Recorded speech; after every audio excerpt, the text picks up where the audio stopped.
Senhoras e senhores, bom dia! Bem-vindos ao nosso segundo dia de encontro aqui no 13º Fórum de Lisboa.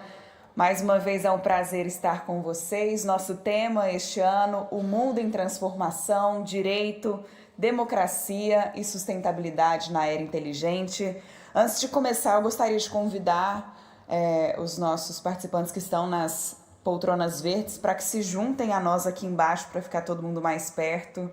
O auditório está mais vazio hoje, mas vamos dar seguimento à nossa programação, então gostaria de chamá-los para sentarem aqui na frente. Bom, o nosso primeiro keynote speech hoje vai tratar sobre cooperação internacional na nova ordem mundial.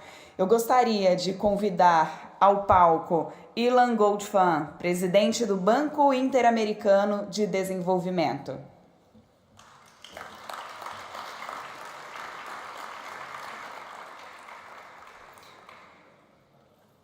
Para comentar as falas, eu convido Luís Marques Mendes, advogado e ministro adjunto do primeiro-ministro de Portugal.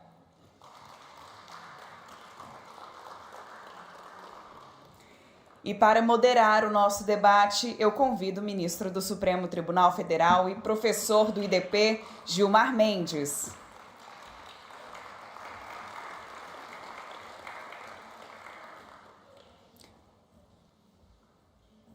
Passo a palavra para o ministro Gilmar. Um bom dia e um bom dia de fórum a todos. Bom dia a todas e a todos. Cumprimentar nosso keynote speaker de hoje, Ilan Goldfan, presidente do Banco Interamericano de Desenvolvimento, e cumprimentar também o comentador deste evento, o conselheiro Max Mendes. Vou fazer uma rápida apresentação do nosso presidente do Banco Interamericano de Desenvolvimento. Nascido em Haifa, Israel, aos 13 anos, mudou-se com a família para o Rio de Janeiro. Formou-se em Economia na Universidade Federal do Rio, teve mestrado no Rio de Janeiro, na PUC, depois conquistou o título de doutor em Economia pelo MIT. Após a conclusão do seu doutorado, iniciou sua carreira profissional na academia, professor assistente na Brandeis University, depois assistente na PUC do Rio de Janeiro. Trabalhou como economista no Fundo Monetário Internacional entre 96 e 99. Em 2000 e 2003, foi diretor de política econômica do Banco Central do Brasil. De 2003 a 2009, atuou como pesquisador e economista de diferentes instituições. Foi economista, depois de 2009, economista-chefe e sócio do Itaú Unibanco. Em 2016 foi indicado para o cargo de presidente do Banco Central pelo então ministro da Fazenda, Henrique Meirelles. Goldfan assumiu a presidência do Banco Central num contexto de crise econômica e promoveu a agenda de reformas estruturais. Estimulou a inovação, a digitalização e deu início ao desenvolvimento de um sistema nacional de pagamento rápido, o PIX, reforçando a eficiência e a inclusão do setor financeiro do Brasil. Em 2017, foi eleito pela revista britânica The Banker como o melhor banqueiro central do mundo. No ano seguinte, a revista Global Finance o nomeou melhor banqueiro central. Goldfan deixou o cargo em fevereiro de 2019, sendo sucedido por Roberto Campos Neto. Entre 2019 e 2021, foi presidente do Conselho Consultivo do Credit Suisse Brasil. De setembro de 2021 a novembro de 2022, atuou como diretor do Departamento do Hemisfério Ocidental do Fundo Monetário Internacional, onde contribuiu para moldar o diálogo de políticas da região sobre mudanças climáticas, o que levou ao primeiro mecanismo de resiliência e sustentabilidade do FMI. Em 20 de novembro de 2022, tornou-se o primeiro brasileiro eleito para presidir o Banco Interamericano de Desenvolvimento após 63 anos. Sua gestão tem se concentrado em 3 áreas prioritárias: o enfrentamento de questões sociais como pobreza e desigualdade, a luta contra as mudanças climáticas e o investimento em infraestrutura física e digital para impulsionar a integração regional e a produtividade. Para concretizar essa visão, Goldfein liderou um conjunto de reformas transformadoras conhecidas como BID ou BID Impact. A estratégia é sustentada por 3 mudanças históricas: um novo modelo de negócios e um aumento de capital de 3,5 bilhões de dólares para o BID Invest, o braço do banco para o setor privado; a recapitalização de 400 milhões para o BID Lab, seu laboratório de inovação; e a nova estratégia institucional 2024-2030, focada em reduzir a pobreza, combater as mudanças climáticas e promover o crescimento sustentável. Outra iniciativa emblemática é o programa Amazônia Sempre, lançado em junho de 2023. Concebido como um programa guarda-chuva, ele busca ampliar o financiamento e coordenar ações para o desenvolvimento sustentável da bacia amazônica, com foco em bioeconomia, infraestrutura sustentável e apoio às populações locais.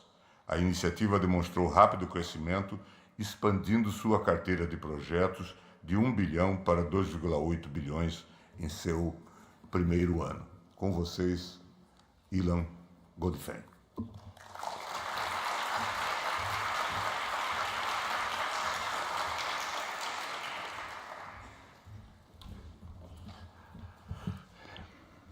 Bom dia a todas e todos. Muito obrigado ao ministro Gilmar Mendes pelas palavras, por essa introdução.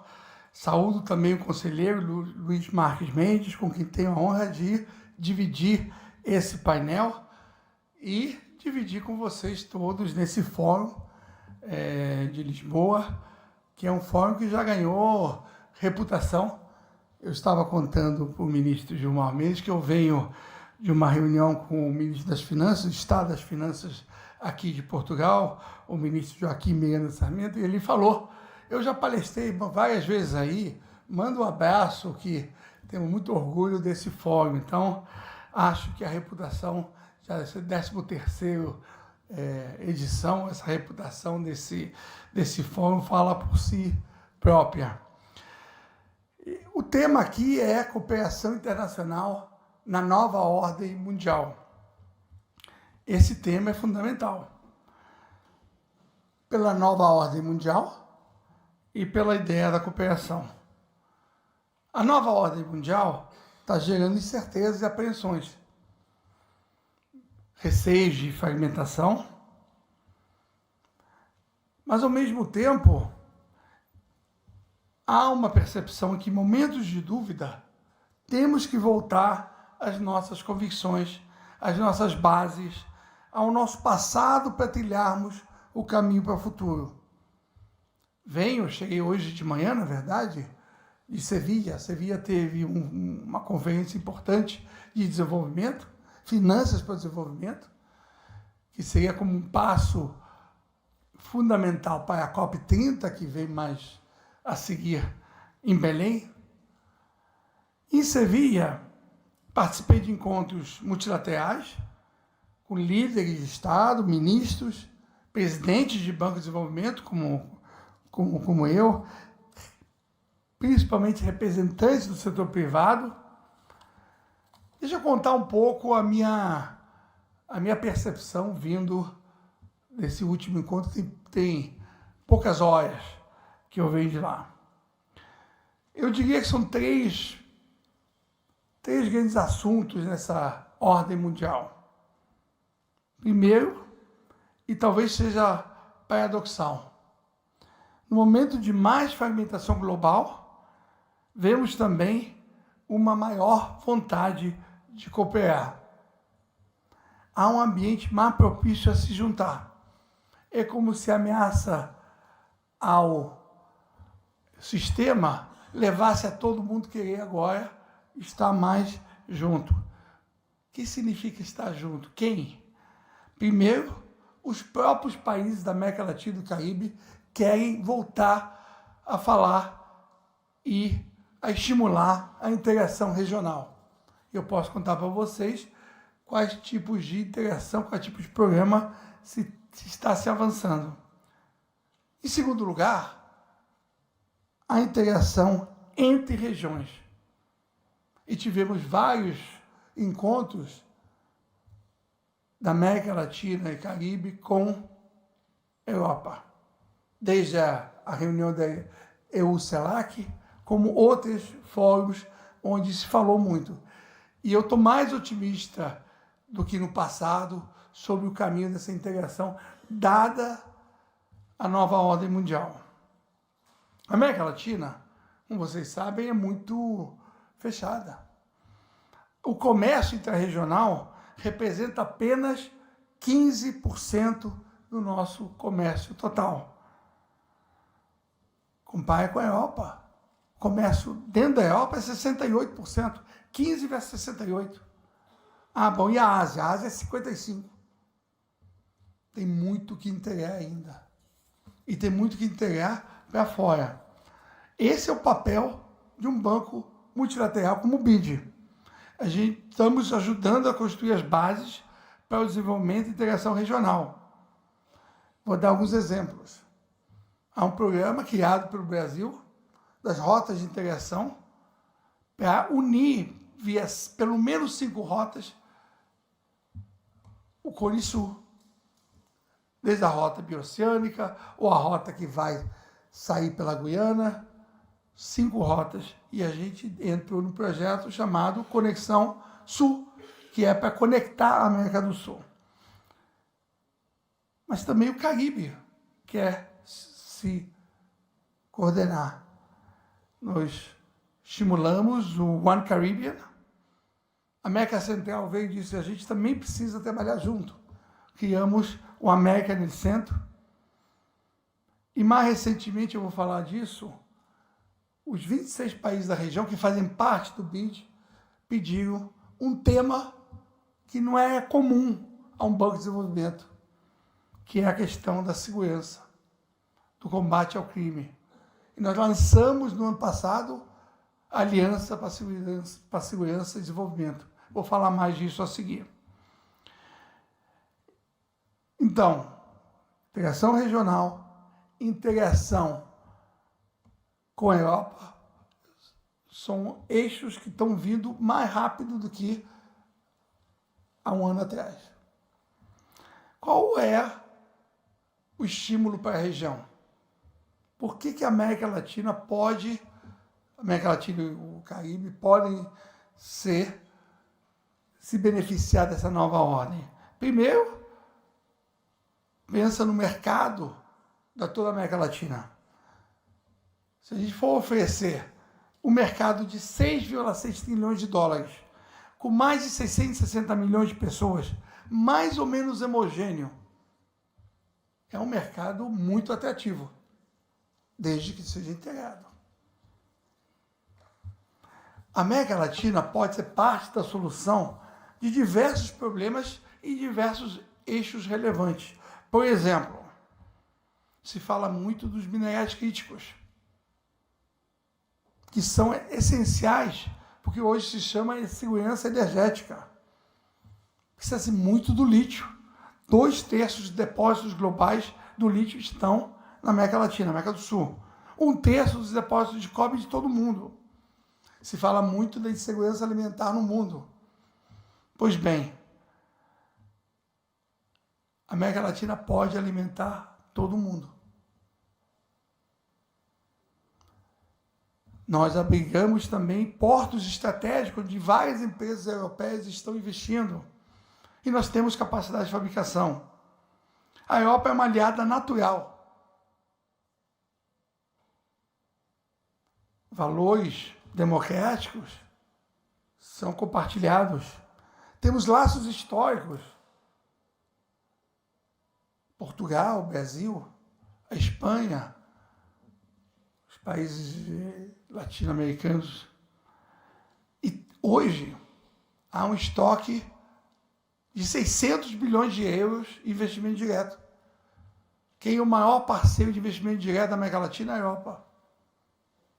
Não é Estados Unidos, não é a China, não é a Ásia, é a Europa.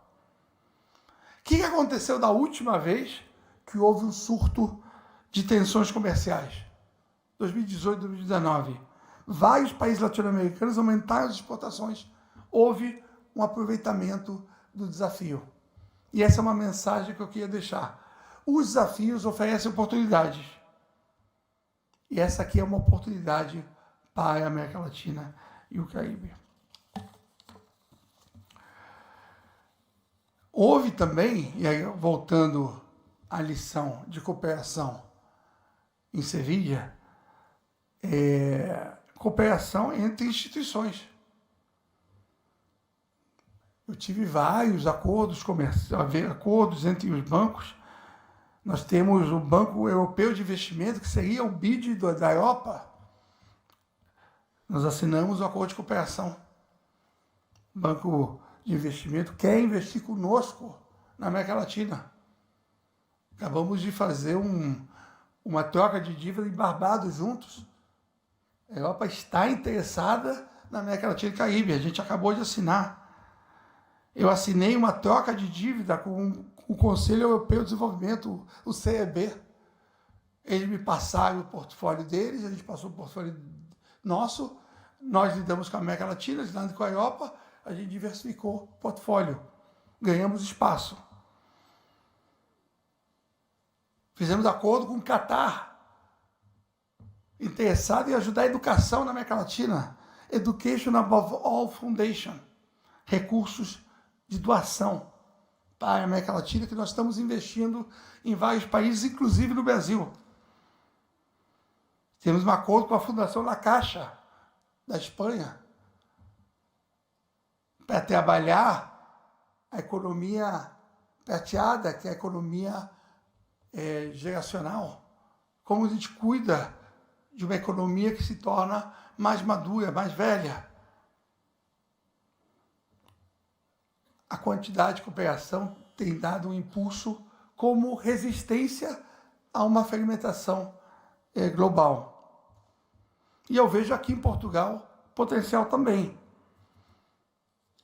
Vejo potencial de resolver várias questões em conjunto. Há espaço para as empresas reconstruírem as rotas, reconstruírem as cadeias de suprimento, aproveitar as vantagens naturais da região e os laços. Mas isso significa ter impulso, significa explorar as maneiras. A oportunidade está aberta, mas ela pode fechar. E oportunidades que não se aproveitam são desperdiçadas. Eu diria que uma segunda mensagem, e é uma importante que a gente está vendo, eu tenho a impressão que o mundo cansou da retórica. Cansou de irmos a conferências, de fazermos acordos e que não tenha, de fato, medidas concretas de implementação. Isso está claro. Saio de Sevilha, onde os detalhes faziam parte da narrativa também, onde a implementação é um passo fundamental. Nós contribuímos, um banco como o BID contribuiu com a implementação, com as ações concretas, com os recursos. Vou lhes dar algum exemplo. Por exemplo, nosso programa de BID para as Américas, ou BID for the Americas. É um programa para atrair empresas, seja dos Estados Unidos, seja da Europa, para nossas licitações.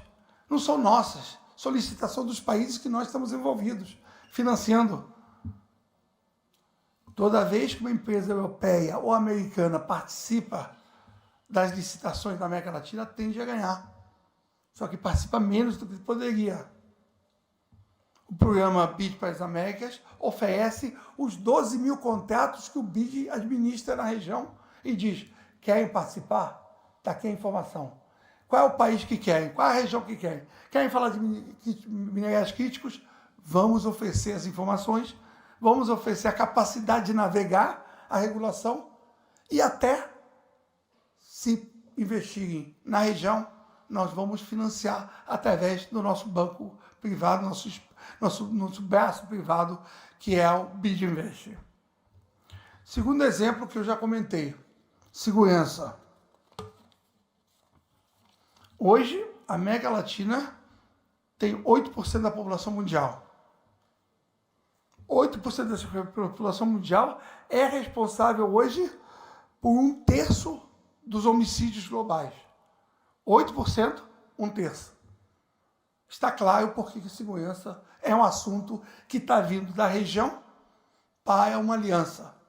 Se antes se falava em segurança em alguns países, hoje, desde os países de renda média alta da região, seja o Uruguai, Chile, Brasil, todo mundo concentrando em segurança. E, quando se fala em segurança, se pergunta que segurança é essa? É crime de roubo? É crime de local? Não. O maior responsável hoje pelo crime é o crime organizado. É o crime que um país só não consegue resolver. É um fator transnacional. Nós temos hoje um fator de crime, de violência, que é multilateral e organizado. E, portanto, não vai se resolver sozinho cada país desorganizado.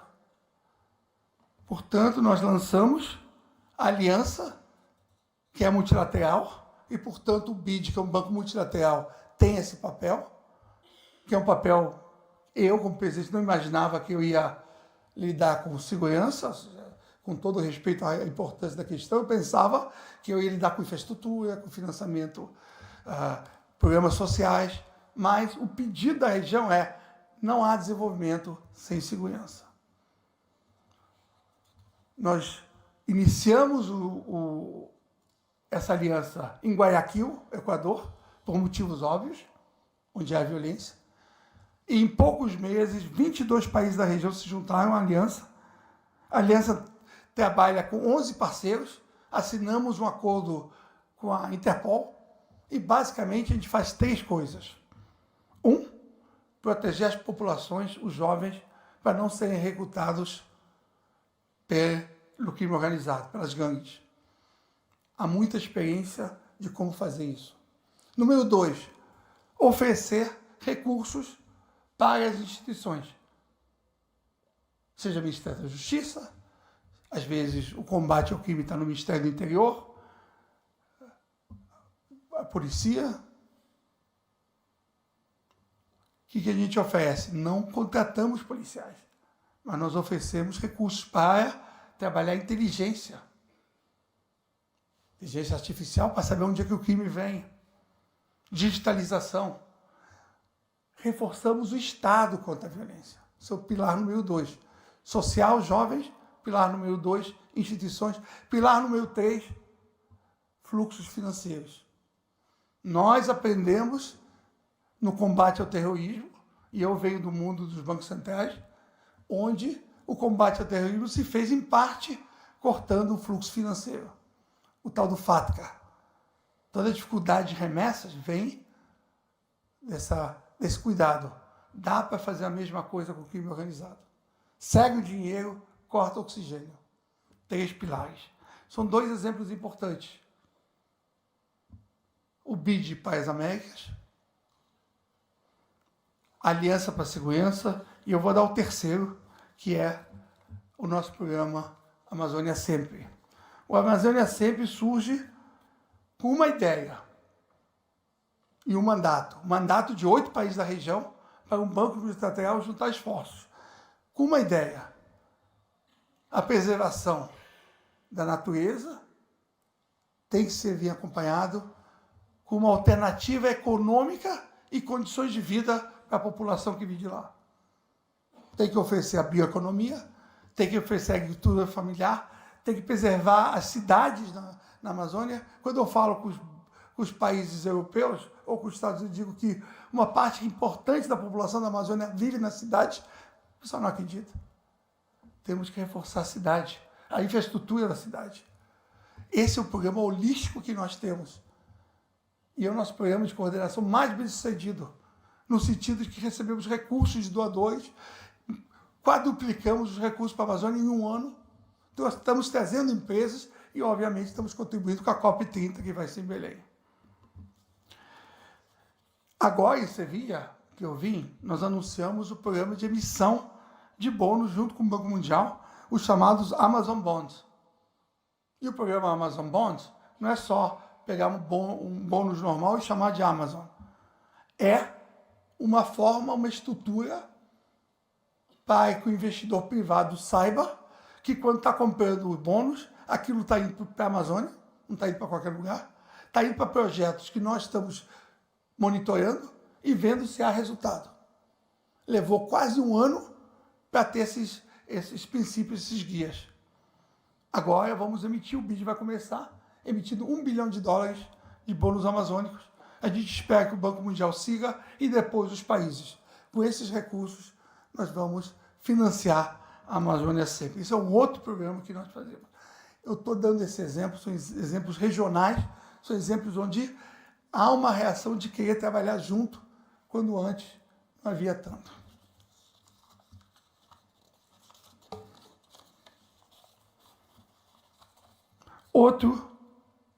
Outra mensagem que vem desse mundo de desenvolvimento, de bancos multilaterais e de outros. Há necessidade de inovar, de trazer inovações financeiras. Por um motivo, não há recurso suficiente. Os governos não têm espaço fiscal. Nem os governos que são da região, porque não tem espaço fiscal, nem os governos doadores, porque também tem questões de nova ordem mundial, mais recursos para a defesa.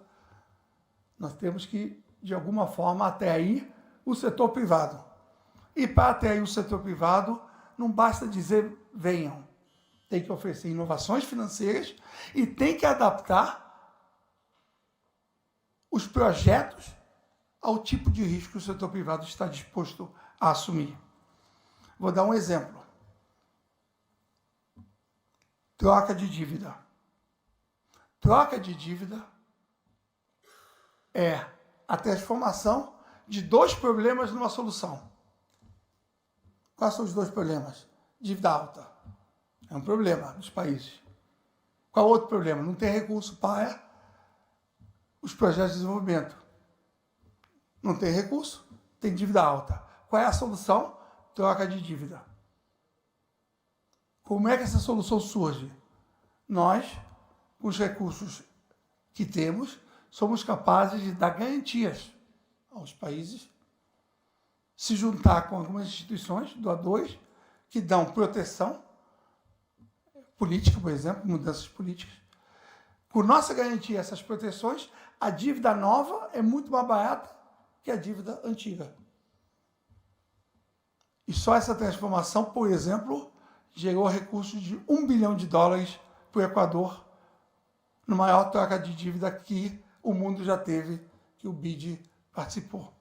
Desde então, nós temos troca de dívida por financiamento à resiliência em Barbados, ao clima em Bahamas. No Equador foi proteção a Galápagos. Nós estamos fazendo uma troca de dívida para a Amazonas, também no Peru. Estão vindo pedido para a gente trocar de dívida para dar garantia para a educação, para a saúde. Então é uma forma de inovar e trazer recursos para o setor privado. Agora, para trazer recursos do setor privado, tem que ir até aí o setor privado. O setor privado, ele precisa de duas coisas: retorno, estabilidade, previsibilidade. Nós temos que trabalhar com a previsibilidade, com a estabilidade. Nós temos que ajudar os países a ter uma consolidação fiscal, um bom sistema tributário, eficiência no gasto. Então, uma parte do que um banco multilateral faz é projetos de política. Então, se a Argentina quer reduzir o déficit em 6% do PIB, como foi, nós estamos lá ajudando na eficiência de gasto. Que no caso da Argentina é 7% do PIB, caiu para 3,5%. Ou seja, 3,5% é apenas ineficiência do gasto. Nós podemos fazer isso em outros lugares da América Latina. Nós podemos ajudar nos fundos de pensão, na reforma previdenciária. Isso traz estabilidade. Uma outra razão de trazer estabilidade, estabilidade institucional. Mudam governos.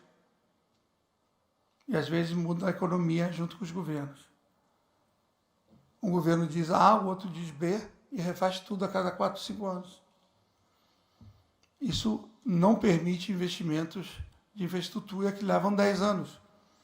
A média dos investimentos do BID, 7, 8, 9 anos.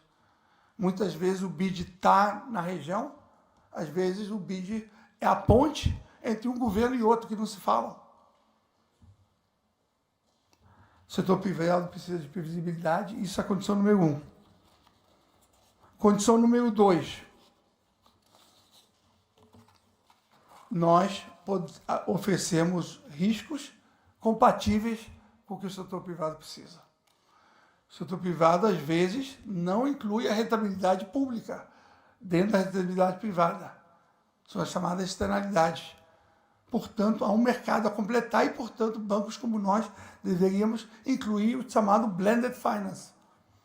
No Brasil, junto com o governo, fizemos o EcoInvest, onde recursos nossos se misturaram, blended, com recursos de outros parceiros, e se ofereceu para as empresas investirem em projetos renováveis. A demanda no primeiro leilão foi 45 bilhões de reais. Quando eu disse em Sevilha que são 8 bilhões de dólares, eles olhavam e diziam, bastante recurso. Estão querendo fazer esse tipo de projeto para o mundo todo. Então, deixa eu terminar dizendo que o cenário global é desafiador, mas temos 3 grandes sinais. Mais cooperação que está viva. A América Latina parece ter um papel relevante, dadas as dificuldades globais. 3, a conversa está mudando para uma conversa de menos retórica e mais entrega, onde bancos como nós temos um papel fundamental. Muito obrigado.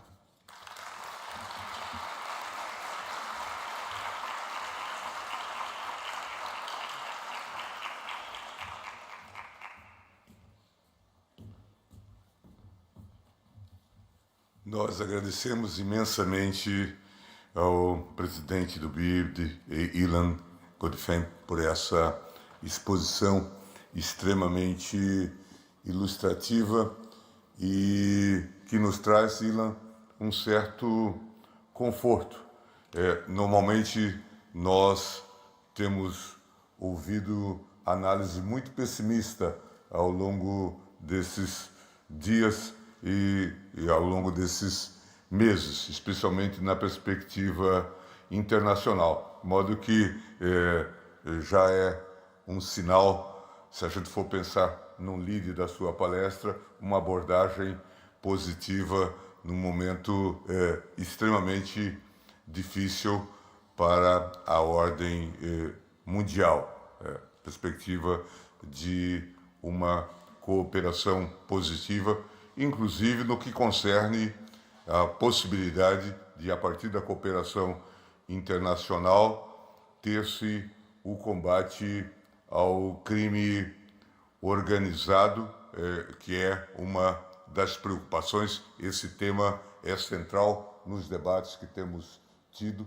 O problema da segurança pública sempre lhe aparece como ou o problema número 1 ou número 2 na prioridade dos cidadãos, pelo menos tendo como base as pesquisas que são feitas no Brasil. E muitas vezes isto é estruturado no crime organizado, que se tornou, como também foi observado, não apenas uma atividade nacional ou estadual, mas se tornou uma atividade internacional. Nós mesmos aqui em Portugal ouvimos a preocupação dos portugueses com a presença de organizações criminosas brasileiras em solo português, portanto, em solo europeu. Mas acho que gostaria de deixar essa nota. Recentemente eu participei de um evento no INSPER, em São Paulo, com colegas economistas seus, e saí de lá um pouco deprimido. Disse, poxa, não há solução. E vejo aqui uma abordagem extremamente construtiva, é claro que de forma responsável, mas uma abordagem que mostra caminhos na cooperação internacional para a solução de uma série de questões que estão postas, e também o cumprimento por esse projeto tão importante para todos os países da região amazônica e, claro, para o mundo, que é o Amazônia sempre. Parabéns. Obrigado.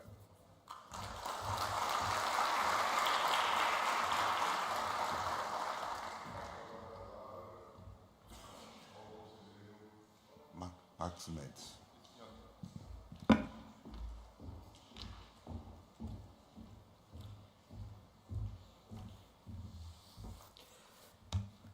Bom dia a todas e a todos. Em primeiro lugar, se me permitem, uma palavra para o auditório, fundamentalmente de irmãos brasileiros, e como português, desejar-lhes que tenham uma excelente estadia aqui em Portugal. Que gostem, apreciem e desfrutem destes dias em Portugal, tal como nós portugueses, quando vamos ao Brasil, apreciamos, adoramos e desfrutamos o mais possível. Portanto, sintam-se bem, porque isto também é cooperação. Cooperação humana, cooperação entre irmãos, e, portanto, sejam muito bem-vindos. Muito bem-vindos. Queria saudar, em primeiro lugar, o Sr. Ministro Gilmar Mendes, uma personalidade de grande prestígio, uma referência na sociedade brasileira e no mundo judicial brasileiro. É com muito gosto que estou aqui consigo. Queria saudar o meu companheiro também aqui de painel, presidente do Banco Ibero-Americano. Queria saudá-lo pela sua intervenção. Acho que teve vários aspectos importantes, mas eu queria sobretudo destacar, primeiro, a sua perspectiva positiva, quanto ao presente e quanto ao futuro. Segundo, a ideia de cooperação inter-regiões, inter-instituições, e de uma forma muito especial, a ideia que me parece sempre muito feliz de que um desafio deve ser visto não como uma fatalidade, mas como uma oportunidade. Queria cumprimentá-lo e saudá-lo. E queria também cumprimentar e saudar o professor Blanco Moraes, que é ele também uma figura de referência nesta casa, na Universidade em Portugal e na sociedade portuguesa, e que há vários anos tem também esta responsabilidade da coorganização desta iniciativa, que é uma feliz iniciativa. E, portanto, queria felicitá-los a todos neste momento e agradecer o convite e a oportunidade de poder estar aqui com todos vós. Eu tentarei ser breve, mas a questão da cooperação internacional na nova ordem mundial, eu diria, talvez de uma forma um bocadinho provocatória, mas com sentido construtivo, o seguinte: acho que neste momento é capaz de ser um pouco ainda de abuso falar da nova ordem mundial. Porque acho que, em boa verdade, o que nós estamos a viver é uma desordem mundial. Não é uma ordem, é uma desordem mundial. E isso, evidentemente, que tem motivos de preocupação. E tem factos objetivos, evidentes, em que se alicerça hoje a desordem mundial internacional. Basta pensar em 3 ou 4 exemplos muito simples. Nações Unidas, em primeiro lugar. Hoje surge um conflito em qualquer parte do mundo, infelizmente, e já quase ninguém pensa nem fala nas Nações Unidas. E isto é preocupante. Porquê? Porque já toda a gente no mundo percebeu que as Nações Unidas neste momento são uma impotência, são uma irrelevância. Não têm capacidade de intervir. E, portanto, já quase ninguém fala das Nações Unidas. E esta é a pior das situações. Mais grave do que um conflito que surge em qualquer parte do mundo é o nós sabermos que não há hoje na ordem mundial ou na desordem mundial, não há uma entidade capaz de mediar, regular e resolver um conflito. Esta é que é a situação mais preocupante. Não tem a ver com António Guterres, secretário-geral. É apesar dos esforços de António Guterres, secretário-geral. Mas isto é preocupante. E é um dos grandes fatores de desordem mundial. Não é o único, nem talvez o mais importante, mas é importante. Segundo exemplo, toda a situação que voltou a ter momentos de preocupação no Médio Oriente. Uma zona muito sensível e muito delicada. E que voltou nestes últimos anos e meses a ter outra preocupação. E que também, uma vez mais, há situações, iniciativas e ações que desafiam o direito internacional e, todavia, continuamos sem ter qualquer tipo de instância ou de entidade capaz de regular a situação. Ou o que se passa ainda no Médio Oriente, na faixa de Gaza. Não está em causa, nem de longe nem de perto, o direito que Israel tem, país amigo de resto, à sua autodefesa. Mas está em causa, sim, uma crise humanitária quase sem precedentes que se vive naquela região. E que justifica, à luz de todos os princípios do direito humanitário internacional, alguma atenção e alguma intervenção. Mas o que nós sentimos em todas estas situações, não é ordem, é desordem. Ou aqui na Europa, não diz tanto aos cidadãos brasileiros, mas diz aos europeus, aqui à porta da União Europeia, a guerra na Ucrânia. Um país soberano que foi atacado na sua integridade. Uma violação clara de todas as regras do direito internacional e quid juris. Onde está uma entidade, uma instância capaz de regular, intervir, moderar, dialogar para resolver um conflito? Esta é a desordem internacional. Mas podemos ver também, só um último exemplo, no plano económico. O mundo acordou há poucos meses para o dossiê das tarifas, impulsionado pelo presidente norte-americano. A subida de um conjunto de tarifas aduaneiras em relação a vários países. De alguma forma, tudo em contraposição com aquilo que são os princípios, a filosofia, as regras, os objetivos da Organização Mundial do Comércio. que até há poucos anos até foi dirigida por um cidadão brasileiro. A mesma entidade, a Organização Mundial do Comércio, que é defensora do comércio livre, mas que, todavia, numa questão desta natureza, inexistiu. E são apenas alguns exemplos, mas exemplos importantes. Na Europa, fora da Europa, em várias partes do mundo, no plano militar, no plano geoestratégico, no plano económico, mostram que nós estamos a viver duas coisas. É certo que estamos a viver, provavelmente, o fim da ordem mundial que vigorou desde a Segunda Guerra Mundial. É verdade. E essa ordem está a ser liquidada a um ritmo vertiginoso. Sobretudo por força da ação, da iniciativa, da filosofia, seja do que for, da nova administração americana.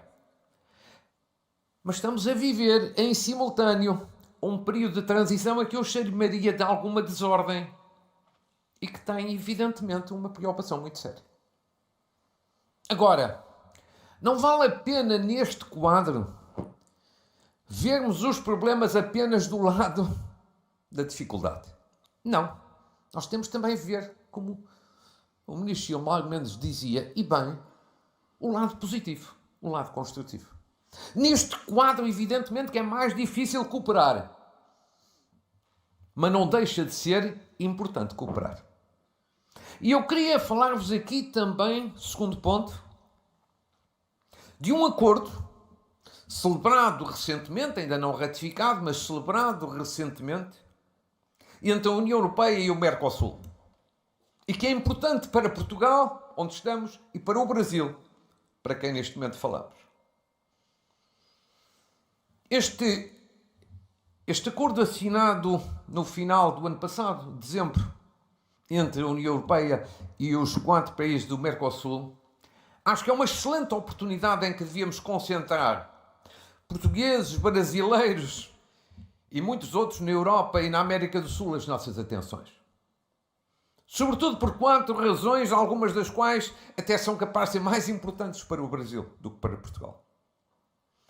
Primeiro, porque este acordo é uma grande oportunidade em termos económicos e em termos de mercado.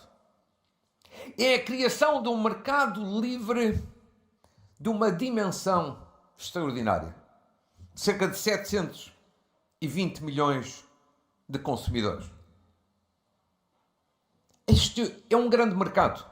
Só para terem uma ideia, nos últimos anos, só 2 acordos talvez tivessem ultrapassado em dimensão de mercado este acordo. O NAFTA, que envolveu Estados Unidos, México e Canadá, e o acordo entre com 15 países da Ásia e da Oceania. Fora esses 2 exemplos, este acordo União Europeia-Mercosul é um acordo de uma dimensão extraordinária, que levou muitos anos a ser negociado e que é agora uma grande oportunidade, uma grande esperança, um fator de inspiração que temos pela frente. Tem os 27 países da União Europeia e tem o Brasil, a Argentina, o Uruguai, o Paraguai, os 4 países do Mercosul. 450 milhões de consumidores de um lado da União Europeia, 270 milhões basicamente do lado do Mercosul. É uma grande oportunidade. Segundo, politicamente para o Brasil é até um fator de estabilidade e união. Ex-presidente e atual presidente convergem na importância deste acordo. Atual presidente do Brasil, Lula da Silva, e presidente da Argentina confluem na importância deste acordo.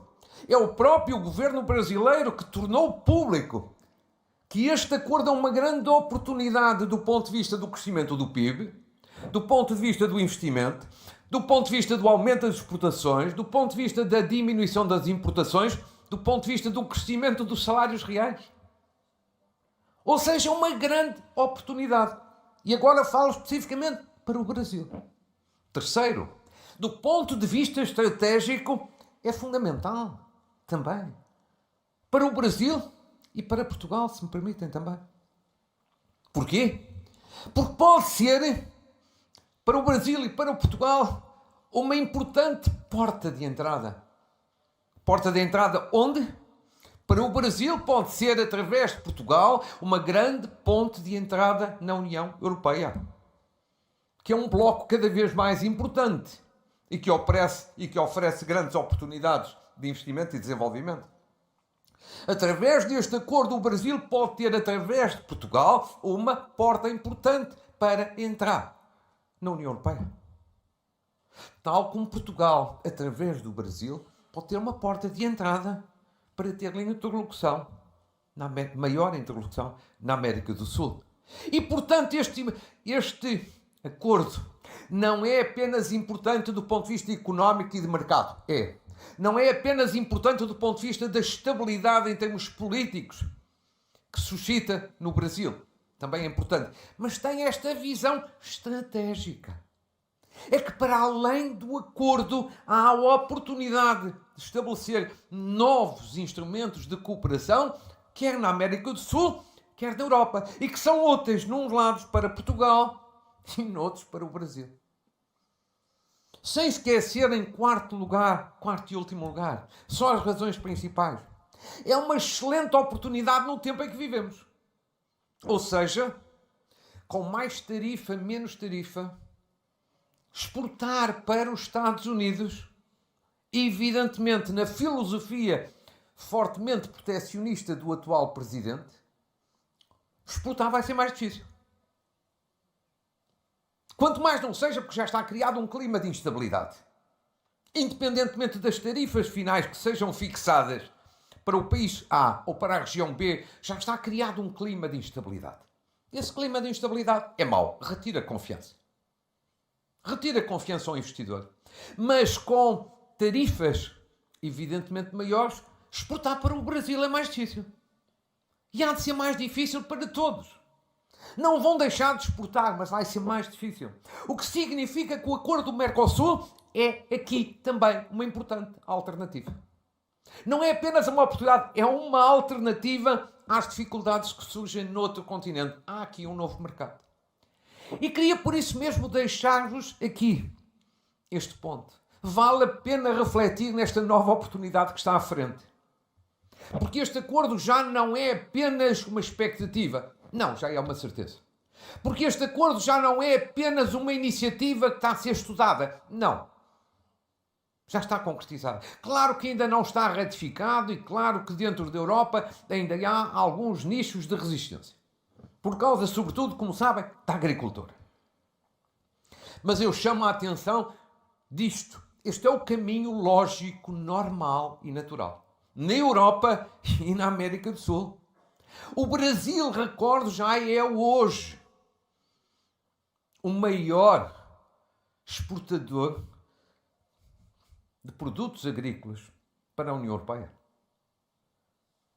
Em termos de produtos agrícolas, petróleo e minerais, o Brasil é já hoje um parceiro importantíssimo, fundamental com a União Europeia. Trata-se, portanto, de potencial. Isto que já existe. E eu acho que este auditório, esta assistência, todos nós temos vantagem neste domínio. Se me permitem, só duas palavras finais, mais curtas. Ainda em matéria de cooperação, preocupa-me, e acho que nos deve preocupar a todos, cidadãos bem formados, que se preocupam com os ideais da cidadania. Em matéria de cooperação para o desenvolvimento, acho que não pode deixar de nos preocupar as medidas que estão a ser tomadas do outro lado do Atlântico, nos Estados Unidos da América.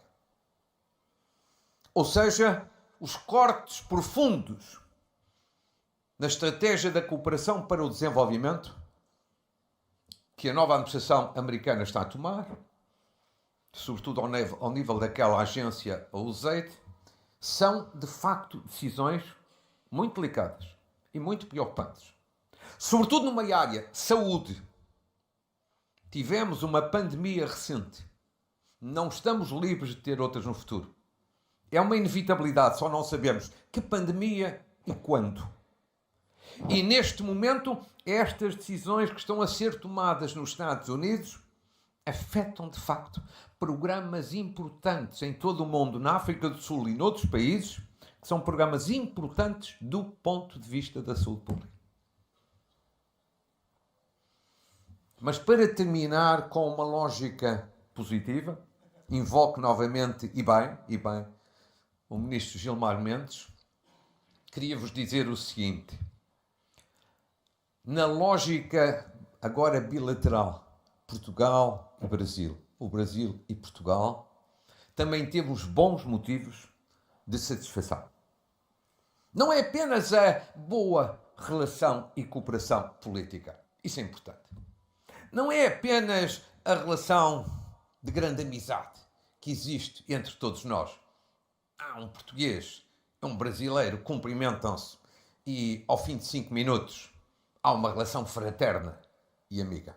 Não, há também noutros domínios e vou-vos dar 3 exemplos importantes. Não sei se sabem, mas na próxima semana a Apex, a Agência de Investimento do Brasil, vai instalar pela primeira vez a sua delegação aqui em Portugal. É importante. Provavelmente quase não se sabe disto, sei lá, aqui em Portugal, mas é importante. É um fator importante de cooperação. Segundo, uma empresa de referência no Brasil, no domínio do fabrico de aviões, a Embraer, tem em Évora uma presença importante, incluindo o fabrico de um avião que neste momento é um grande fator das exportações desse grande grupo empresarial. Está em Évora. Uma cidade que eu de resto aproveito para vos dizer que é lindíssima, lindíssima do ponto de vista cultural e, portanto, se numa próxima ocasião visitarem Évora também, acho que não vão deixar de gostar. E, finalmente, uma boa cooperação ao nível também do ensino superior, e nós estamos numa importante instituição de ensino superior ao nível do reconhecimento de cursos académicos. Matéria que há uns anos atrás era muito difícil. Em várias áreas, portanto, estamos a cooperar bem. O que significa que, apesar deste mundo mais em desordem do que em ordem, neste mundo mais instável do que estável, neste mundo que tem neste momento mais interrogações do que certezas, acho que o Brasil e Portugal estão a saber dar bons exemplos. Por isso vos agradeço esta oportunidade, por isso vos desejo as maiores felicidades do mundo. Obrigado.